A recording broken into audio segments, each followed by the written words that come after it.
상한 갈대를 꺾지 아니하며 꺼져가는 심지를 끄지 아니하기를 심판하여 이길 때까지 하리니. 고마우신 하나님, 죄로 말미암아 죽을 인생들을 사랑하셔서 독생자 예수 그리스도를 이 땅에 허락하여 주신 것을 감사합니다. 지난 여름 수양회를 통해서 예수님의 십자가의 복음을 다시 깊이 영접할 수 있도록 도와주신 것을 감사합니다. 이제 사죄의 은혜를 받은 저희들이 이 땅에서 예수님과 함께 천국을 누리며 살아갈 수 있도록 도와주시옵소서.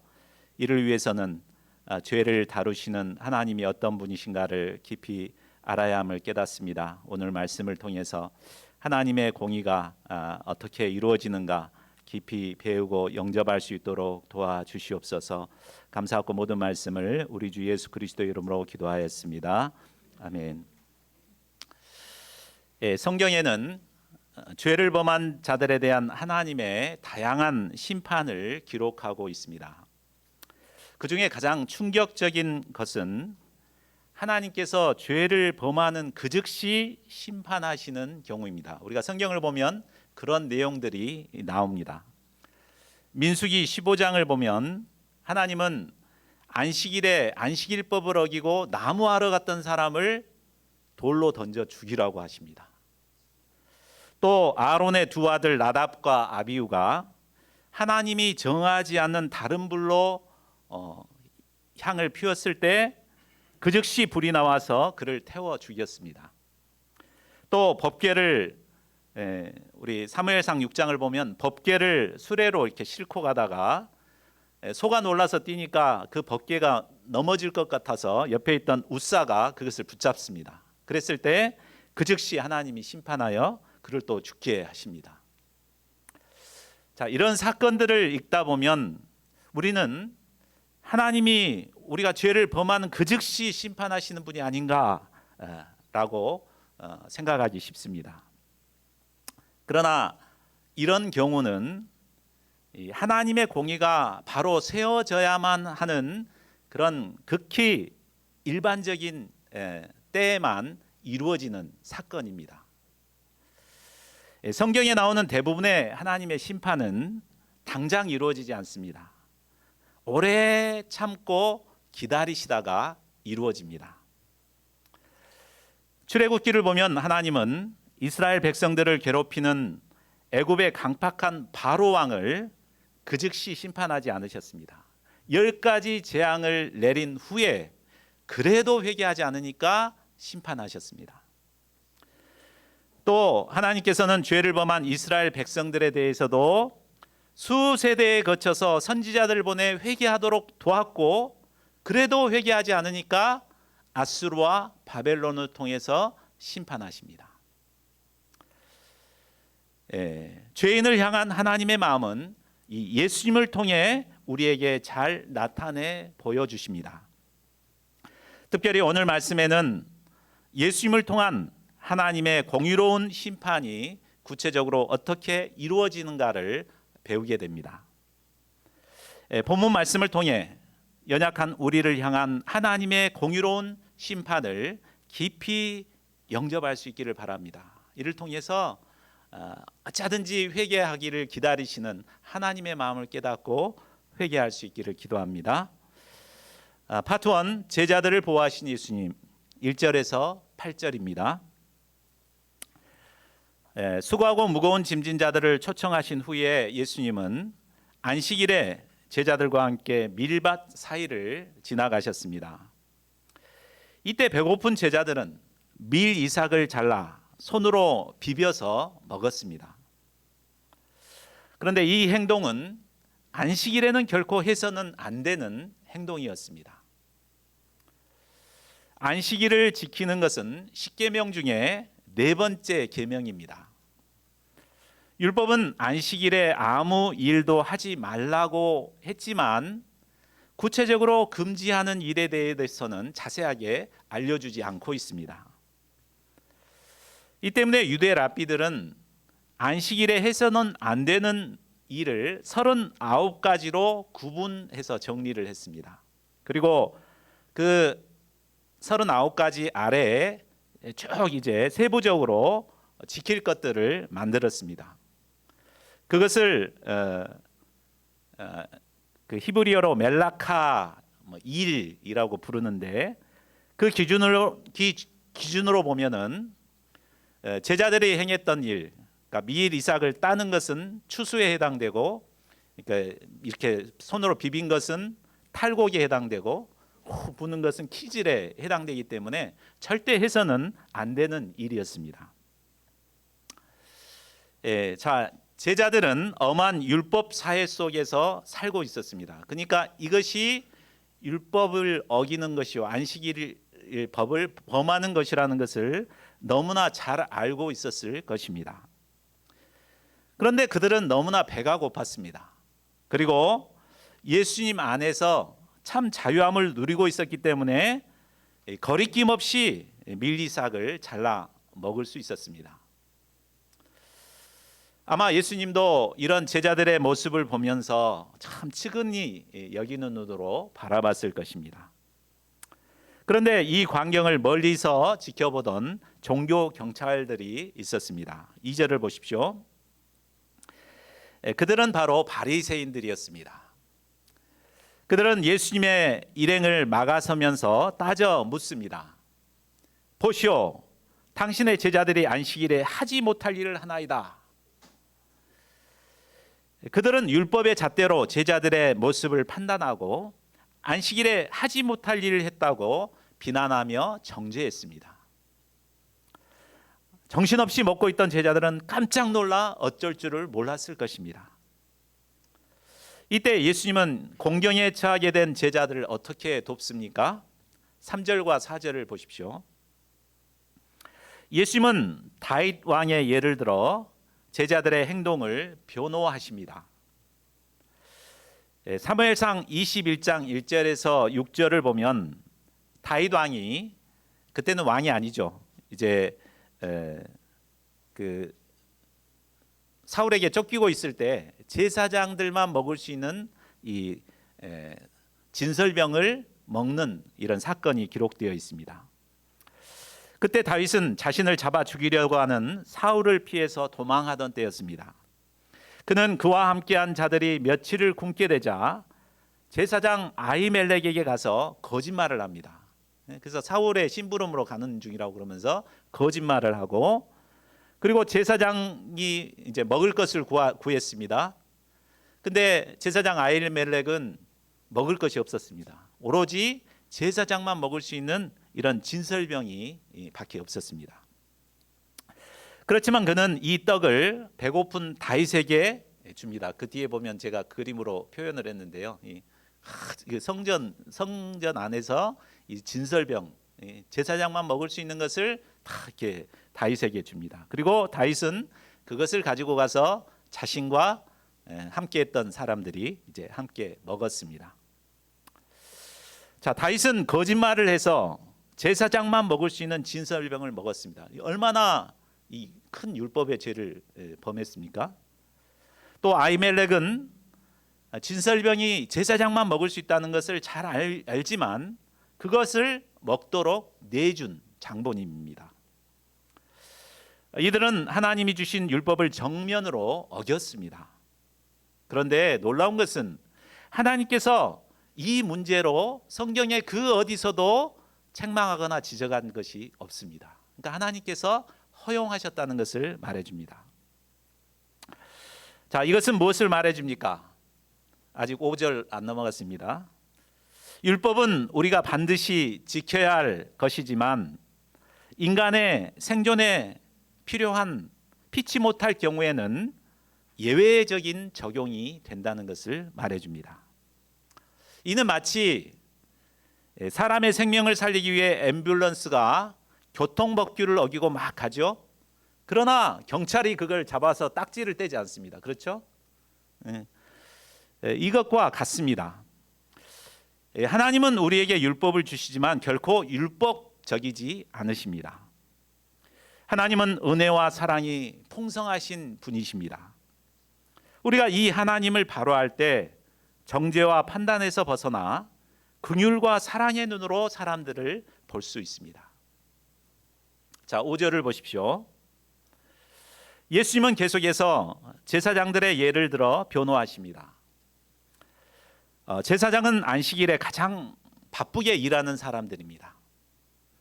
백성들이 제사할 수 있도록 성전을 깨끗이 청소하고 또 장작을 쌓아 불을 피울 준비를 해놓아야 합니다. 백성들이 제물을 가지고 오면 그들과 함께 동역해서 짐승을 잡아야 합니다. 안식일이지만 그들은 눈꽃 뜰 새 없이 바쁘게 일해야 합니다. 그러나 그들은 안식일법을 어겼지만 결코 정죄를 받지 않습니다. 왜 그렇습니까? 이 성전 안은 취해 법권이 적용되는 성역이기 때문입니다. 자, 그런데 6절을 보십시오. 내가 너희에게 이르노니 성전보다 더 큰 이가 여기 있느니라. 바로 예수님은 자신이 성전보다 더 큰 분이 되심을 선포합니다. 골로새서 2장 9절을 보면 예수님은 신성의 모든 충만이 육체로 거하신 분이라고 나와 있습니다. 그러니까 성전의 원형이 되신다는 것을 말해줍니다. 성전 안에 있으면 율법으로부터 보호를 받듯이 성전보다 더 크신 예수님의 안에 있는 자들은 예수님의 보호를 받게 됩니다. 그러므로 예수님의 안에 있는 자들은 비록 안식일 법을 어긴다고 해도 결코 정죄를 받을 수 없습니다. 자, 제자들을 변호하신 예수님은 이제 바리새인들의 문제가 무엇인가를 깨우쳐 주십니다. 우리 7절을 같이 읽어보겠습니다. 시작. 나는 자비를 원하고 제사를 원하지 아니하노라 하신 뜻을 너희가 알았더라면 무죄한 자를 정죄하지 아니하였으리라. 예. 자, 이 말씀을 통해서 볼 때 바리새인들의 문제가 무엇입니까? 그것은 그들이 하나님을 섬기면서도 하나님께서 정말 원하시는 것이 무엇인가를 알지 못한 데 있습니다. 그들은 그저 율법을 공부하면서 그 율법의 기초에서 제사만 잘 드리면 하나님이 기뻐하실 것이다, 이렇게 생각했습니다. 이런 생각 때문에 그들은 무죄한 자를 율법의 잣대로 판단하고 정죄했습니다. 그러나 하나님께서는 제사를 원하시는 분이 아니십니다. 자비와 긍휼을 더 원하십니다. 우리도 때로 바리새인들처럼 율법의 잣대로 사람들을 정죄하고 판단하기 쉽습니다. 신앙생활을 오래 하다 보면 자기 나름대로의 율법이 생깁니다. 특히 우리 모임은 예배 전에 반드시 1대1이나 팀으로 성경을 공부해야 합니다. 그리고 예배 후에는 그 말씀에 기초해서 자신에게 적용하고 소감을 써서 함께 나눕니다. 굉장히 좋은 전통입니다. 그런데 이것을 자칫 잘못하면 율법이 돼가지고 이것을 기준으로 그 사람의 신앙을 판단하기가 쉽습니다. 만일 그렇게 된다면 우리도 이 본문에 나온 바리새인들과 똑같은 자들이 되어버립니다. 자, 그런데 우리가 분명히 알아야 할 것은 하나님은 제사보다 자비와 긍휼을 더 원하시는 분이라는 것입니다. 그러므로 우리가 자기 율법을 다른 사람들을 가지고 이렇게 판단하는 기준으로 삼기보다는 이제 자비와 긍휼의 마음으로 사람들을 바라보는 것이 중요합니다. 실제로 그 사람이 율법을 지키지 못한 것은 우리가 알지 못하는 그 나름대로의 피치 못할 사정이 있을 때가 많습니다. 그러므로 우리는 예수님과 같이 긍휼과 자비의 마음으로 사람들을 대할 수 있기를 바랍니다. 이를 통해 하나님께서 기뻐하시는 공동체를 이루어갈 수 있기를 기도합니다. 자, 예수님은 이제 결론적으로 말씀하십니다. 8절을 보십시오. 인자는 안식일의 주인이니라. 자, 이 말씀은 예수님이 안식일을 제정하신 하나님이 되신다는 것을 선포하는 말씀입니다. 예수님이 안식일의 주인이시기 때문에 안식일을 가장 잘 지키는 것은 바로 예수님 중심으로 지키는 것입니다. 이 때문에 신약의 성도들은 예수님이 부활하신 날인 오늘 주일을 안식일을 겸하여 지킵니다. 그러죠? 원래 안식일은 토요일인데 이날 예수님 중심으로 하나님께 신약 때부터, 신약 성경 때부터 안식일을 지키고 있습니다. 예수님은 성전보다 큰 분이시고 안식일의 주인이 되십니다. 거룩한 주일 우리는 자기 율법에서 벗어나 하나님께 예배하는 자들이 되어야 합니다. 이를 위해서는 예수님 안에서 자비와 긍휼에 기초하여 하나님을 예배하는 자가 되어야겠습니다. 안식일의 주인 되신 예수님을 중심으로 예배함으로 참 안식을 누리는 자들이 될 수 있기를 기도합니다. 파트 2, 한 손 마른 자를 고치신 예수님, 9절에서 14절 말씀입니다. 9절 10절을 보십시오. 거기를 떠난 예수님은 회당에 들어가셨습니다. 그런데 이 회당을 그들의 회당으로 표현하고 있습니다. 이를 보면 그것은 바로 바리새인들의 영향력이 미치고 있는 회당이었음을 알 수 있습니다. 그곳에 들어가 보니 한쪽 손 마른 사람이 있었습니다. 손이 말랐다는 것은 신경이 손상되어 가지고 근육이 위축되고 빼빼 말라서 힘을 쓰지 못하는 상태가 되었다는 것을 말해줍니다. 누가복음에 보면 그는 오른손이 말라 있었습니다. 또 외경을 참고해 보면 그는 직업이 석공이었는데 손을 다쳐서 손이 말라버렸고 그래서 이제 구걸하면서 살고 있다고 설명하고 있습니다. 하나님께서 인간을 만드실 때 효과적으로 일할 수 있도록 두 손을 만들어 주셨습니다. 그러나 그는 한 손이 말라버렸기 때문에 일을 잘 할 수가 없었습니다. 기쁜 일이 있어도 박수를 칠 수가 없었습니다. 싸움을 할 때 남이 두 대를 때리면 자신은 한 대밖에 때릴 수밖에 없었습니다. 이 때문에 그는 늘 열등하고 패배적인 삶을 살아야 했습니다. 한 손 마른 문제로 인해 그의 내면도 말라버렸습니다. 그의 내면은 슬프고 운명적이었고 어둡고 부정적이었습니다. 한 손 마른 문제로 인해 그의 인생 전체가 말라버렸고 그는 그 어디에서도 참된 안식을 얻을 수 없었습니다. 세상에는 겉은 멀쩡하지만 한편 손 마른 자와 같이 심령이 빼빼 말라 있는 사람들이 많습니다. 겉보기에는 멋있고 아름답고 건장해 보이는 사람이지만 그의 내면은 심각한 인생 문제를 안고 그늘진 인생을 살고 있는 사람들이 많습니다. 어떤 분은 정상적이지 못한 가정 문제로, 어떤 분은 외모나 성격 문제로 인해 내면이 말라 있습니다. 이런 자들이 과연 어디서 참 안식을 얻을 수 있을까요? 아마 한 손 마른 사람은 안식일 날 하나님의 안식을 사모해서 회당에 나왔을 것입니다. 그러나 바리새인들은 이런 글을 이용해서 예수님을 고발하고자 했습니다. 10절 하반절을 보십시오. 그들은 한 손 마른 자의 인생에는 전혀 관심이 없었습니다. 다만 그를 미끼로 예수님을 올무에 빠뜨리기 위해 예수님께 질문합니다. 안식일에 병 고치는 것이 옳으니까? 그들은 사랑 많으신 예수님께서 안식일일지라도 이 한 손 마른 자를 고쳐주실 것을 잘 알고 있었습니다.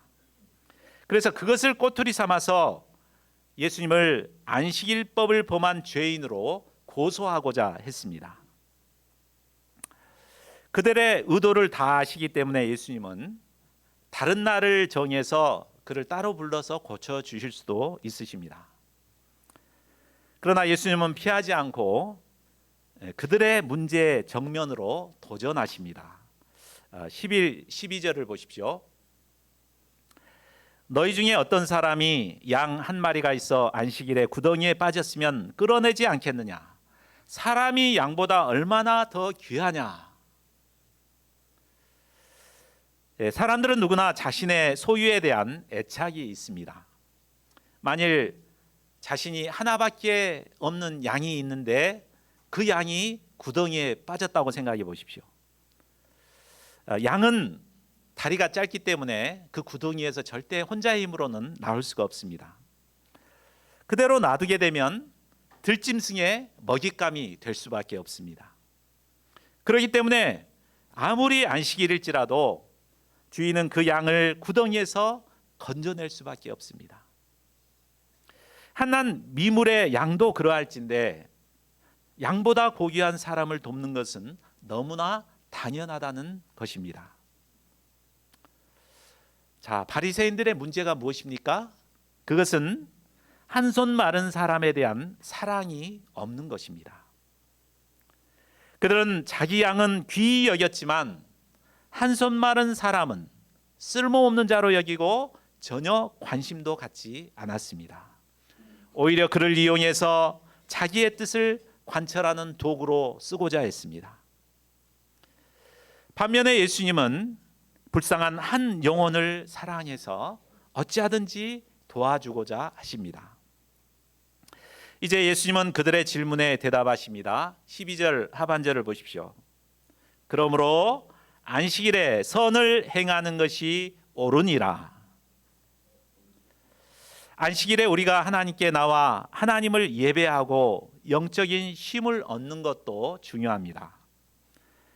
그러나 한편 손 마른 사람처럼 불쌍한 사람들을 돕는 것은 더 중요합니다.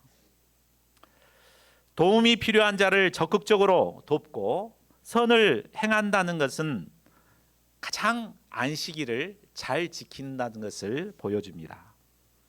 우리 목자님들은 안식일, 주일이 되면은 더 바쁘게 일을 합니다. 우리 김베드로 형제님은 우리 이동현 형제를 픽업해서 데려오기 위해서 굉장히 일찍 일어나서 이렇게 오고, 최베드로 목사님 죄송합니다. 왜 그랬지? 최베드로 형제님은 아침 일찍 일어나서 동현 형제님을 데려오고 또 예배가 끝나면 또 데려다 줘야 됩니다. 굉장히 선한 일을 한다는 것이 굉장히 힘든 일이죠. 자, 이처럼 선을 행하는 자에게 진정한 안식이 주어질 것을 믿습니다. 하나님께서 우리 최베드로 형제님에게 안식을 주시기를 기도합니다. 자, 이제 예수님은 한 손 마른 자를 고쳐 주십니다. 13절을 보십시오. 이에 그 사람에게 이르시되 손을 내밀라. 자, 한 손 마른 사람에게 있어 마른 손은 꼭꼭 감추어 두고 싶은 것입니다. 그런 손을 사람들이 보는 앞에서 말란 손을 내민다는 것은 자칫 그에게 상처를 줄 수도 있는 일입니다. 이 때문에 예수님이 그를 배려해서 사람들이 없는 곳에 조용히 불러서 고쳐주실 수도 있으셨습니다. 그런데 예수님은 사람들 보는 앞에 그 손을 내밀라고 하십니다. 왜 그렇게 하셨을까요? 이는 그에게 순종을 통해서 믿음의 능력을 체험하도록 돕고자 함입니다. 말씀의 능력은 이 순종을 통해서 나타납니다. 또한 예수님의 말씀에 이 순종하게 될 때 그는 마른 손이 치유가 되고 또 말라버린 마음까지도 회복될 수 있습니다. 이 때문에 예수님은 그에게 마른 손을 내밀도록 명하신 것입니다. 예수님의 말씀에 그는 순종의 손을 내밀었습니다.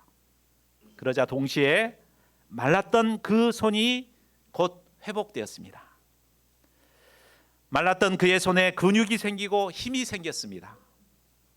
메말랐던 그의 심령에도 생기가 임했습니다.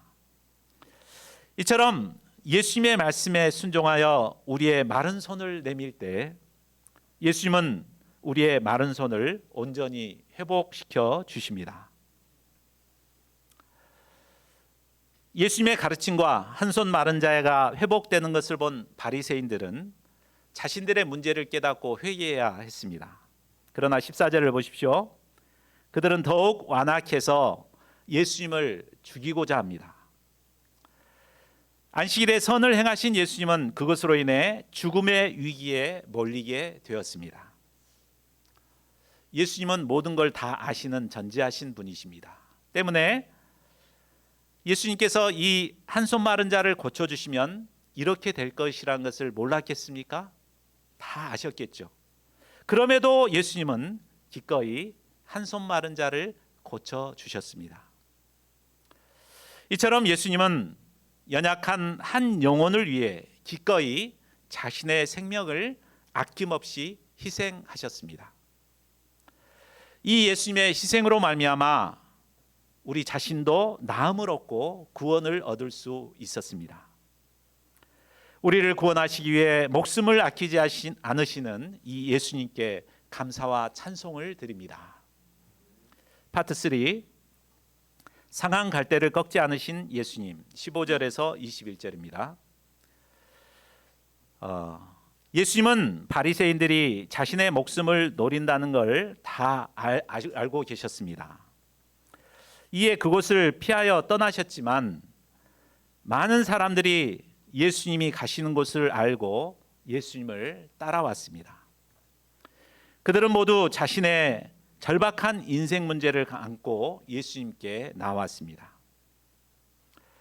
만일 예수님께서 그들의 문제를 해결해 주게 되면 예수님을 향한 바리새인들의 분노는, 미움은 더 커질 것입니다. 그러나 이 모든 것을 알고서도 예수님은 몰려온 양들의 병을 일일이 다 고쳐주셨습니다. 16, 17절을 보십시오. 사람들은 자신이 선한 일을 한 걸 어떤 모양으로든지 드러내고 싶어 합니다. 그러나 예수님은 자기를 나타내지 말라고 경고하셨습니다. 자, 이 모습을 본 마태는 마음에 큰 감동을 받은 것 같습니다. 그는 예수님의 이 모습이 바로 선지자 이사야의 예언이 성취된 것임을 깨닫게 되었습니다. 18절에서 21절 말씀은 이사야서 42장 1절에서 4절에 나온 말씀입니다. 하나님의 택한 종 메시아가 이런 일을 할 것이라는 것을 이미 예언하셨습니다. 우리 18절을 같이 읽겠습니다. 18절 시작. 보라, 내가 택한 종 곧 내 마음에 기뻐하는 바 내가 사랑하는 자로다. 내가 내 영을 그에게 줄 터이니 그가 심판을 이방에 알게 하리라. 예. 자, 이 말씀을 정확하게 이해하려면 먼저 심판이라는 단어를 알아야 합니다. 이 단어가 헬라어로 크리스이스라고 하는데 그 뜻은 공의, 정의, 올바른 판결의 뜻을 가지고 있습니다. 그러므로 이 단어는 단순히 심판을 의미하는 것이 아니라 하나님의 정의를 세우는 것을 말합니다. 실제로 이사야에서 보면은 바로 정의로 나와 있죠. 그래서 오히려 정의가 더 해석이 부드럽습니다. 예수님은 하나님의 택한 종이요 하나님의 마음에 기뻐하는 하나님의 사랑하는 자입니다. 이 예수님께서 하나님의 정의를 이방에 알게 하십니다. 그렇다면 예수님은 구체적으로 어떻게 하나님의 정의를 이방에 알게 하십니까? 첫째로 예수님은 하나님의 영을 힘입어 하나님의 정의를 이루어 가십니다. 내가 내 영을 그에게 줄 터이니. 예수님은 연약한 육신의 몸을 입고 이 땅에 오셨습니다. 하나님의 정의를 이루기 위해서는 인간의 힘을 초월한 성령의 능력을 덧입어야 합니다. 이에 하나님께서는 하나님의 영을 예수님께 주셔서 이 일을 감당하게 하셨습니다. 예수님은 성령을 힘입어 하나님의 정의를 이방에 알게 하셨습니다. 연약한 우리가 하나님의 정의를 나타내기 위해서도 하나님의 주시는 성령을 충만하게 덧입는 것이 필요합니다.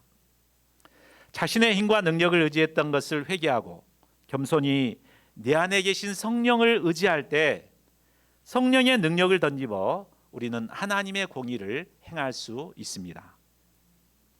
둘째로 예수님은 드러내지 않고 조용히 이 일을 감당하셨습니다.